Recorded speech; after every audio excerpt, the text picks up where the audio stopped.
E desses encontros fonéticos que nós estudamos aí, nós temos os encontros vocálicos e os encontros consonantais. Os encontros vocálicos nós definimos como 3 tipos de encontros vocálicos, né? Que é o ditongo, tritongo e hiato, né? Então, sempre que eu tiver relacionado aí aos encontros vocálicos, eu vou estar relacionado a esses camaradas aí, né? Que é o ditongo, tritongo e hiato. O que é um ditongo? Vamos lá. O que é um ditongo? Por que eu estou falando? Por que eu estou falando isso e por que eu estou fazendo uma revisão sobre isso? Porque eu estou vendo o pessoal errar muito isso aí, ter dúvida na hora de resolver questão. Pô, mas isso aqui eu pensei que era hiato, professor. E aí classificaram como ditongo. Pô, pensei que era ditongo e na verdade ele é um hiato, né? Então o pessoal ainda está tendo bastante dúvida em relação a isso aí. E aí, moçada, o que é um ditongo? Vamos lá. Encontro de tongo mais semivogal na mesma sílaba, ou semivogal mais uma vogal. Então, nós temos aí como a definição para a gente aí de ditongo, ela está relacionada a sons vocálicos na mesma sílaba. Primeira coisa que a gente tem que ter em mente aí é essa definição de sons vocálicos na mesma sílaba. E aí, como é que esse mesmo som vocálico, ele pode estar? Bom, aí ele pode estar iniciando com vogal e terminando com semivogal. Se eu tiver essa sequência, vogal e semivogal, que tipo de ditongo que eu tenho? Decrescente. Decrescente. E a gente sabe que o ditongo ele pode ser oral ou nasal, tá? O ditongo ele pode ser oral ou nasal. Quando que eu tenho um ditongo oral? Quando não mexe o nariz. Quando? Pode falar, Aline. Quando? Não mexe o nariz. Quando eu não mexo o nariz. E quando é que não mexe o nariz? Quando eu não tenho vogal seguida de M e nem vogal seguida de N e nem uma vogal com um tio em cima. Que esses são os sinais de nasalização que nós temos aí. An, on, in, tá? Então, se eu não tiver isso representado por A seguido de M ou A seguido de N, ou A com tio em cima, eu não tenho o tal do ditongo nasal. Então, ele vai ser um ditongo oral. E se eu tenho vogal seguida de semivogal, ele é um ditongo decrescente. Mas se eu tenho semivogal seguida de vogal, ele é um ditongo crescente, ok? Então, essas são as classificações dos ditongos aí pra gente. Olha lá, ó. Ditongo crescente, oral ou nasal, e ditongo decrescente, oral ou nasal. Então, basicamente, aí são essas classificações aí que nós temos para o nosso ditongo, tá? Beleza, então, moçada. Então, olha só. Eu peguei aqui e coloquei algumas informações. Então, o que é um ditongo crescente? É uma semivogal seguida de vogal. E agora, veja, o segala, né? No segala, porque no Hernani Terra ele não é tão específico assim. Mas no segala, ele dá essa observação aqui para gente, ó. Tá vendo? Ó? Principais ditongos crescentes, ó. EA, EO, IA, IE, IO, OA, UA, tá vendo? UE, ok? UI. Então, essas são umas sequências que é interessante. Ainda tem o O no final. Então, assim, ele amarra, se não me falha a memória, 17 terminações que podem ser ditongos decrescentes e 13 terminações que podem ser configuradas como ditongo crescente, tá? E aí, tá vendo que embaixo ali tá escrito, ó, cuidado com história, série, pátio, árdua, tênue, vácuo. Esses camaradas são ditongos, tá, moçada? Quando finais e átonos, eles preferencialmente são classificados como ditongos. Por quê? Porque a gente já caiu naquela discussão. Como é que eu posso separar a palavra história? História ou história. Tá vendo? Eu posso tanto separar como ditongo, que é o que ela é, na verdade, mas por ter esse tipo de ditongo na última sílaba, que tipo de ditongo? Oral crescente na última sílaba, eu tenho, então, a possibilidade de separá-lo como hiato. Para separação, ok.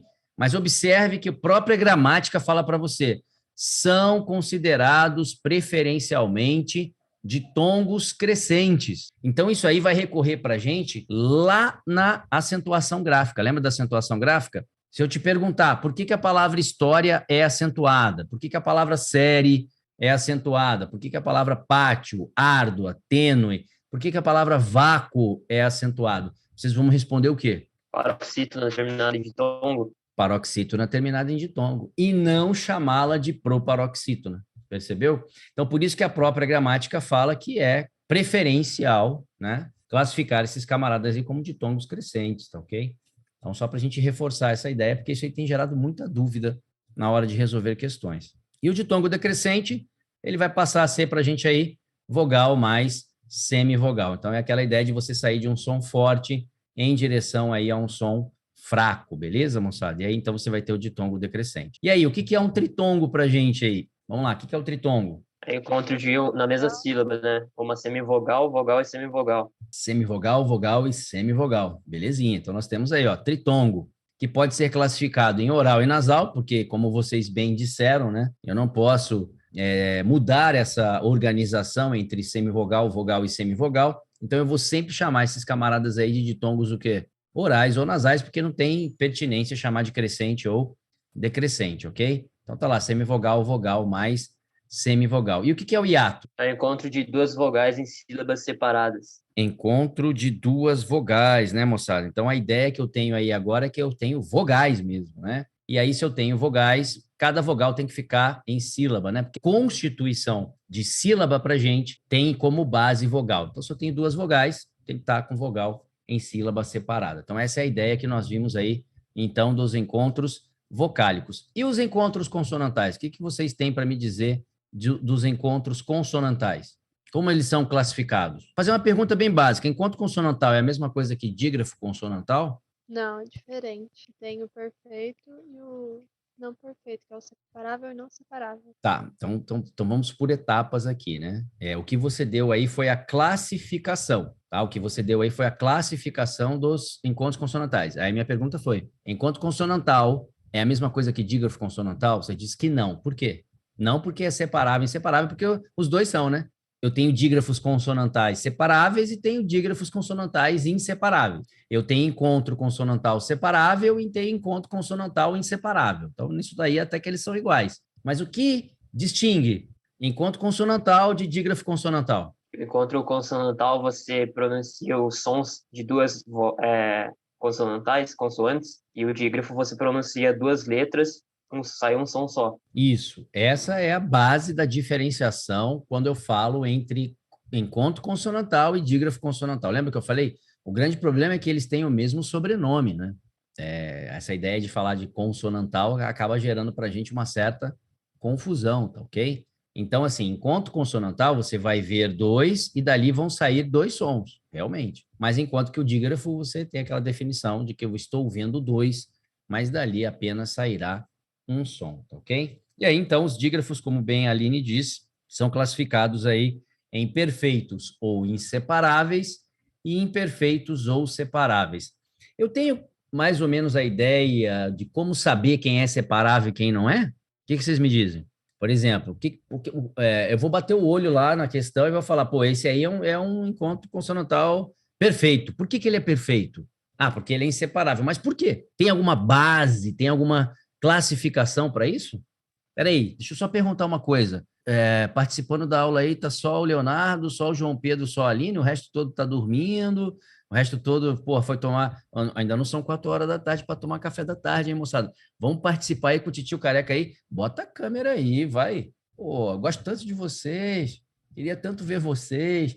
Participa aí, coloca esse som aí pra gente aí. Vamos lá, Isaac, fala pra gente alguma coisa aí, Isaac. Kaique, né? Maísa. Yasmin, fala alguma coisa com a gente aí, ou o pessoal aí é tímido mesmo? O que vocês me dizem? Professor, em relação aos inseparáveis e separáveis, eles vão depender de uma vogal. Vai depender de uma vogal? Não, Para beleza. estar na mesma sílaba.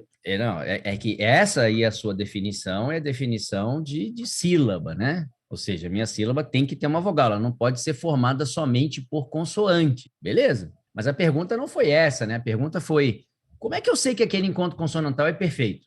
Aí você vai me dizer, pô, ele é perfeito, professor, porque ele é inseparável. Ué, legal, ele é inseparável. Mas por que ele é inseparável? O que me diz quando eu olho, quando eu ouço, que aqui aqui eu consigo tanto ver duas consoantes como ouvi-las também, né? Porque aí está a ideia do encontro consonantal. Além de vê-las, eu vou ouvi-las. Mas o que define para mim que esse encontro consonantal é perfeito ou inseparável, né? O que define para mim?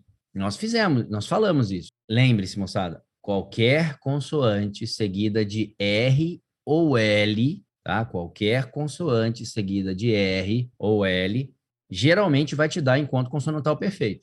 Por que que eu digo geralmente? Porque eu posso ter prefixo junto com consoante, lembra? Quando a gente separa a sílaba, né? Quando a gente separa a sílaba, eu tenho lá a ideia também de prefixos. E aí, às vezes, meu prefixo termina por uma consoante, mas se a próxima palavra começar por uma consoante, o prefixo vai ficar numa sílaba e eu separo o resto da palavra normalmente, não é assim? Deu para lembrar? Quem mais poderia ser classificado como perfeito? Tem mais algum grupinho que poderia ser classificado como perfeito? E lá vem chuva, hein? O Lá G, vem chuva, hein? G. Daqui a pouco tá a Aline sumindo aí. Ai, só dia de sábado que chove. Só na hora da mentoria, né? O sábado passado não teve mentoria, nem choveu, pô. E o Palmeiras nem ganhou o diabo do Mundial, né? Me atrapalhou geral. Não choveu, que ficou perfeito e também não teve Mundial. Beleza? Só ficou o meme para sempre. Moçada, lembra? GN, PN, MN e PS. Lembra desses caras? GM, PN, PS, MN. Quando iniciais da palavra, eles também são considerados perfeitos, porque eles também serão inseparáveis. Então, quando eu falo aqui em inseparáveis, eu estou falando além de qualquer consoante, tá vendo aqui, ó? Além de qualquer consoante seguida de R ou L, eu ainda tenho GN, PN, PS, MN, desde que sejam iniciais. Um exemplo com GN, gnomo. Um exemplo com PN, pneumático. Um exemplo com PS, psicótico. Um exemplo com MN, mnemônico. Então, eu não consigo separar essas consoantes iniciais. Mas se elas não forem iniciais, como agnóstico, amnésia, tá ok? Apneia, aí você vai ver que esse PN vai conseguir ser separado, esse GN vai conseguir ser separado, esse MN vai conseguir ser separado, beleza? Tranquilidade? E depois nós temos os imperfeitos ou separáveis, que aí por que eu não tenho nada chamando ele aqui? Porque a gente começa a ser um pouquinho mais pragmático também e pensar um pouquinho mais. Pô, se não se enquadra aqui, tá vendo? Ó, se não se enquadra nisso que eu estou falando aqui, de GN, PN, PS, MN inicial, ou qualquer consoante seguida de R ou L, se não se enquadrar aqui, então significa que ele é separável. Então, o que eu tenho que saber é isso aqui. Eu tenho que saber quais definições dizem para mim que os encontros consonantais são inseparáveis. Show de bola, moçada? Tranquilo? Deu para relembrar isso aí? Tudo bem? Tá todo mundo vivo aí? Se tiver todo mundo vivo aí, manda um joinha aí, por favor. Ou então manda um salve. Salve, salve, professor. A pessoa sabe mandar joinha, ó. A Aline sabe mandar joinha, né? Beleza? Posso prosseguir então, moçada? Vamos lá para a nossa última revisão antes de nós abrirmos aqui a gramática de vocês.